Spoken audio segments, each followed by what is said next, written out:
All right, I'm Toby Jenkins, Executive Director of Oklahomans for Equality, and you are in our headquarters, the Dennis Arnell Equality Center, which is the 5th largest gay community center in the entire world.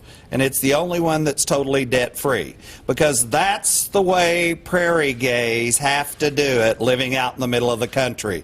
We got to be tough and tenacious, which brings us to the point of our press conference today. These plaintiffs, Sharon and Mary and Sue and Gay, for 10 years have been working on this issue of marriage equality for all Oklahomans. But long before they filed their lawsuit, there were other individuals who had been working, for some of them 20 years. Miss Nancy McDonald, who is the former head of PFLAG National, spoke before Congress when DOMA was introduced, and she's a Tulsan right here from Oklahoma and has a very distinguished history here in Tulsa serving all Tulsans. And then Mike Redmond, our Director of Advocacy, who is also involved in several nonprofits and works on our board, and for 12 years has been working on this issue. Mike will be able to answer some of your legal questions, and Nancy will be able to answer some of your historical questions that led to the lawsuit and to the fight we've had in Oklahoma. And of course the plaintiffs will be available to tell you what it's like to spend 10 years fighting for our rights. At this time, I would like to introduce Sharon and Mary, and they will lead off first, and then we'll have Gay and Sue, then Nancy McDonald, and then Mike Redmond.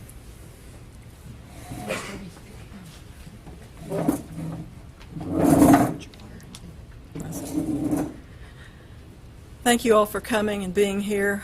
We're just thrilled with today's ruling from the 10th Circuit, and it's something that we have been expecting, especially since the 10th Circuit ruled already in Utah's very similar case. We anticipated that the 10th Circuit panel would affirm what Judge Terrence Kern had ruled here in Tulsa in January, and that is that Oklahoma's ban on couples like ourselves being able to marry is unconstitutional. And when we filed this case 10 years ago, we knew that we didn't just want Oklahoma to have same-sex marriage equality. We wanted this for our whole country because we are all Americans, and we believe that as Americans we should have the same rights no matter in what state we live. As soon as if the stay were lifted today and we were able to get married right now, we would not have won the ultimate goal here, because if we traveled across a state line into Texas or Kansas or Missouri, we would no longer be married. So our goal from the beginning has been to establish marriage equality across this land, and today's development is one more step along the road to getting there. Thank you. You know, everybody's been asking us today, what are our thoughts about the ruling? And my thoughts are actually with the thousands upon thousands of gay and lesbian people across the state who are not standing here before you today, who maybe were driving down the road when they heard the news or in their office and looked at their computer or saw it on Facebook. There's so many gay and lesbian people in Oklahoma who would be married were it not for this ban, this unconstitutional ban. But for whatever reason, whether it's illness or lack of funds to travel or inability to get time off work, they can't travel to another state to be married. They deserve the right to marry in their home state. And even if they can travel, even if they do have the funds or they're not ill and unable to travel, if they're like Mary and I are, they're Oklahomans. We believe that we should be allowed to marry in our state. We are as much Oklahomans as any straight person. And we do not appreciate being treated as second-class citizens simply because of who we choose to love. So we're very thrilled with today's ruling. We know, as Mary said, that it's one more step. There's still another pretty big step we hope to take, and we are ready and eager to do that. So let us get about the business of bringing marriage equality to the entire country. Thank you.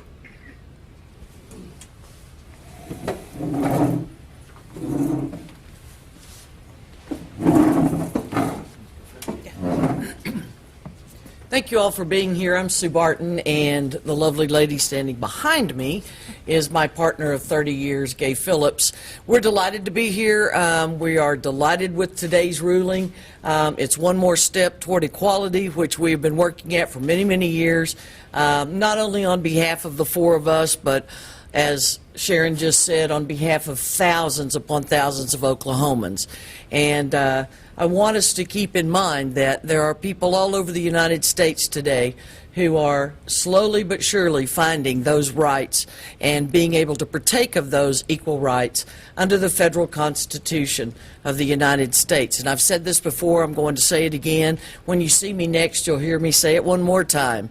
This is an issue for American citizens between their government and them as an individual and as a group of people as well. We are in a contract with our government to protect us, to provide us with due process, to provide us with equal protection. And that's really what this case has been about from the very beginning, that all people should be treated equally.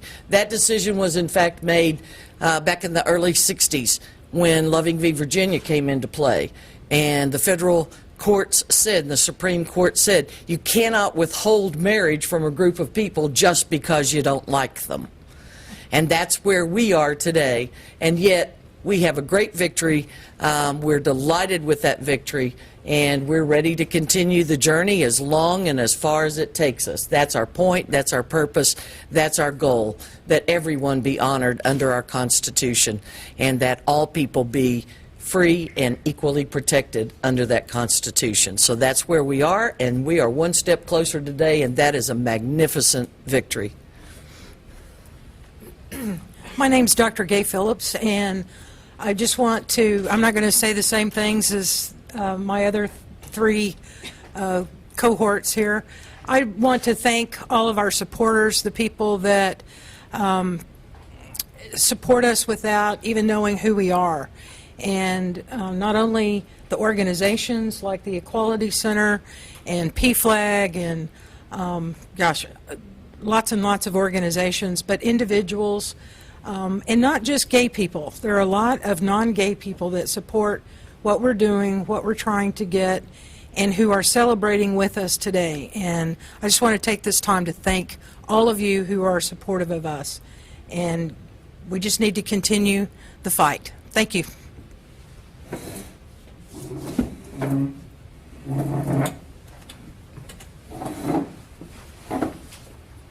Good afternoon. I'm Nancy McDonald. I'm a mother and a grandmother. I am so excited today with the ruling of the 10th Circuit Court, and I speak on behalf of all of the parents of gay, lesbian, and bi children who now have the right to marry in this state. Even though we have a hold on it, we're on the way.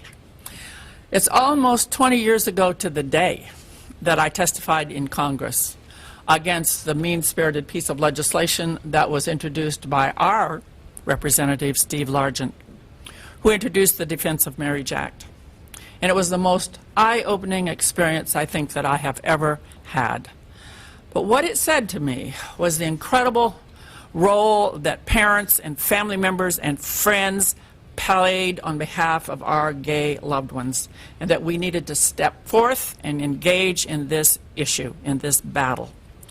I am so pleased that these four women decided to file this suit against the ruling in Oklahoma. It's been an incredible journey of walking the halls in Congress and walking the halls in the Oklahoma legislature when they introduced the mean-spirited piece of legislation in Oklahoma. But what I think this says to us, that all of our children are citizens of this great country, and all of gay, lesbian, bi, and transgender people have been discriminated against by not allowing them to marry the person that they love.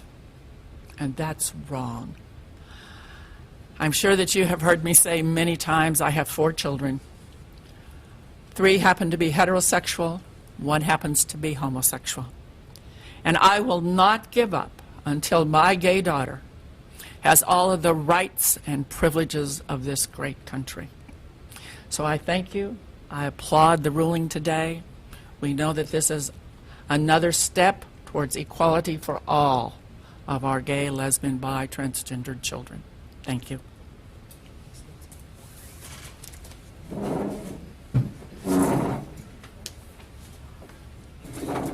Everyone is speaking, and then leave it to the lawyer to bring notes.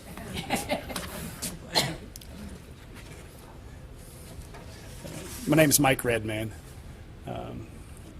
and one thing you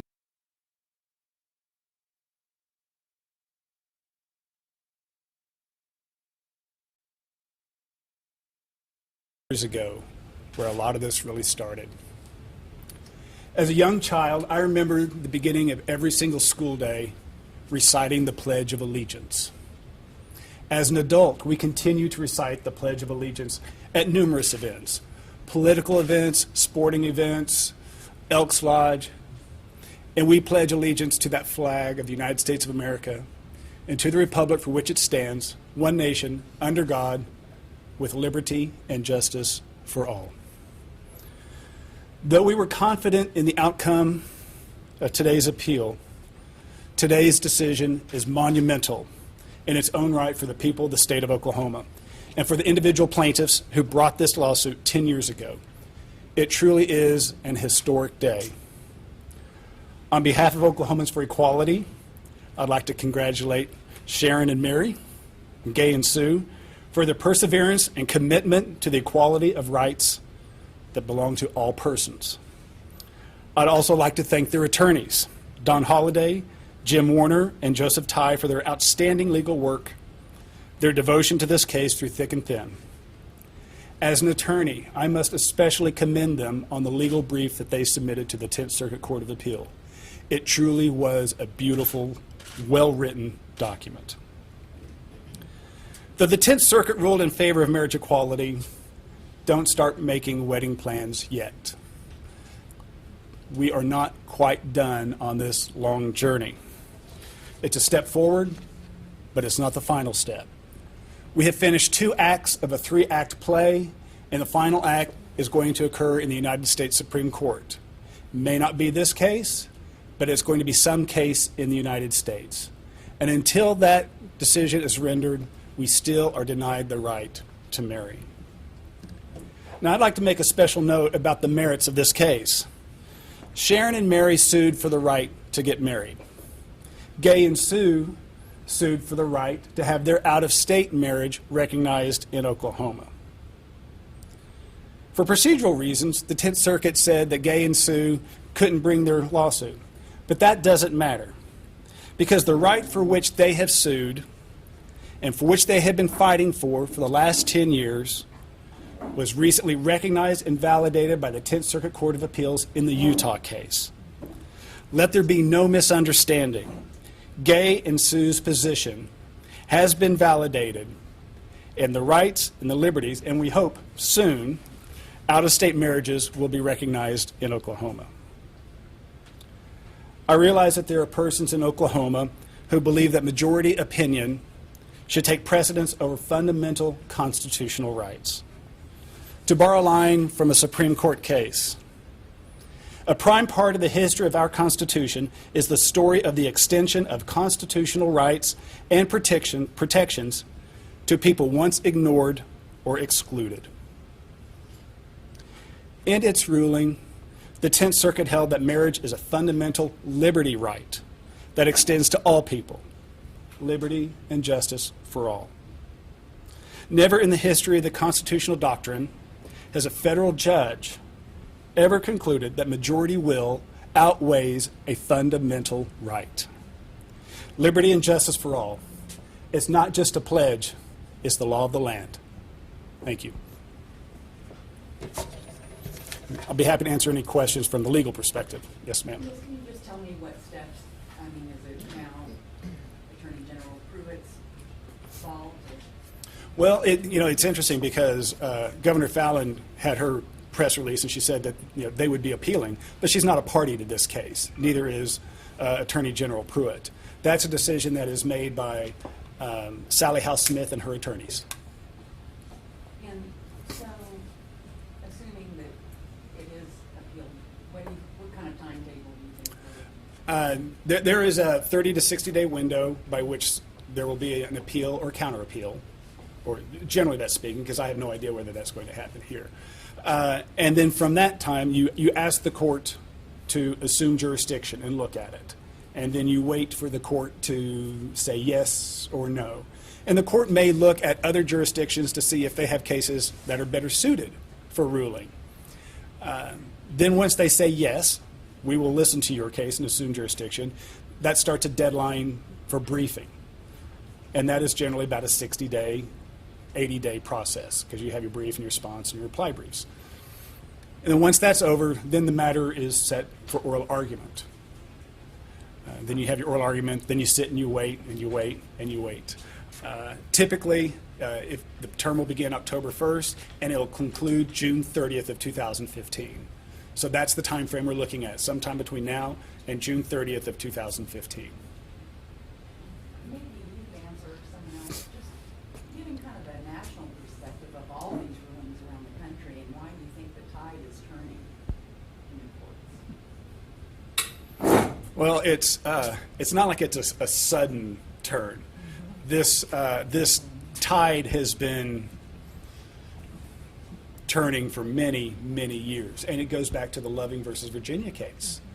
And there is a trilogy of Supreme Court cases that have led us down this path. You had the Loving case from 1967, I believe. You had the Romer versus Evans case that came out of Colorado in the 1980s. Then you had the Lawrence v. Texas case, and then you had the Windsor case. And each one of these builds upon the other.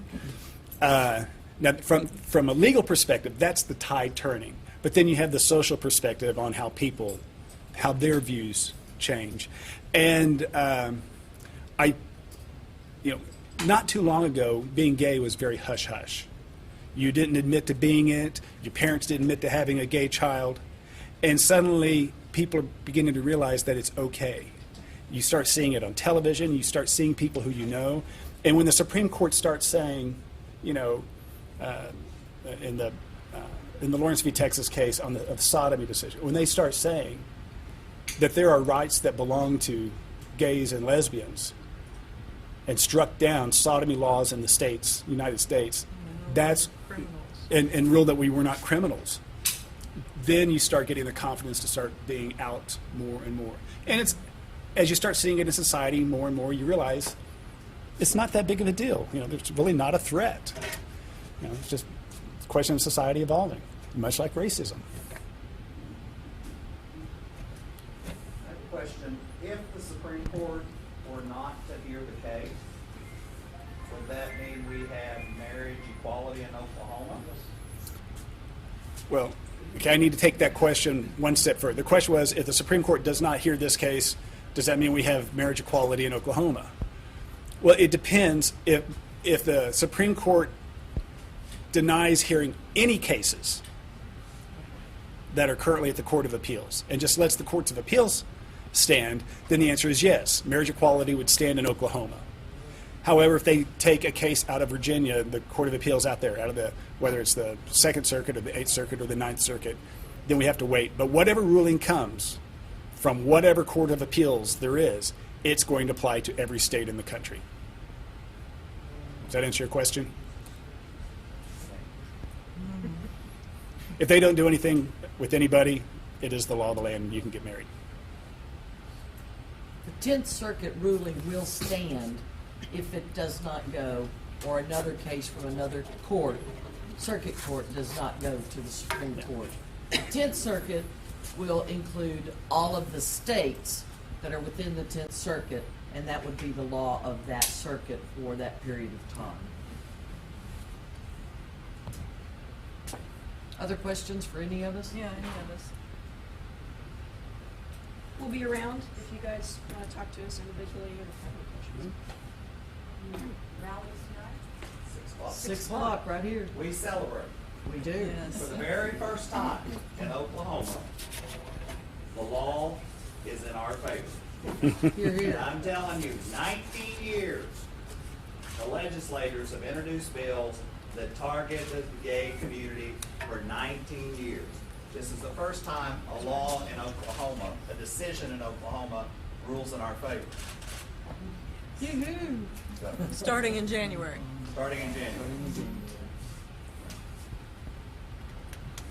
Thank you all for being here. Thank you Yes, so thank you all much. very much.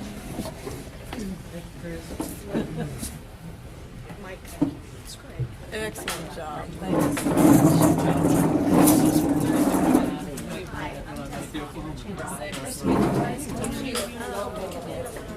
Sure, you bet.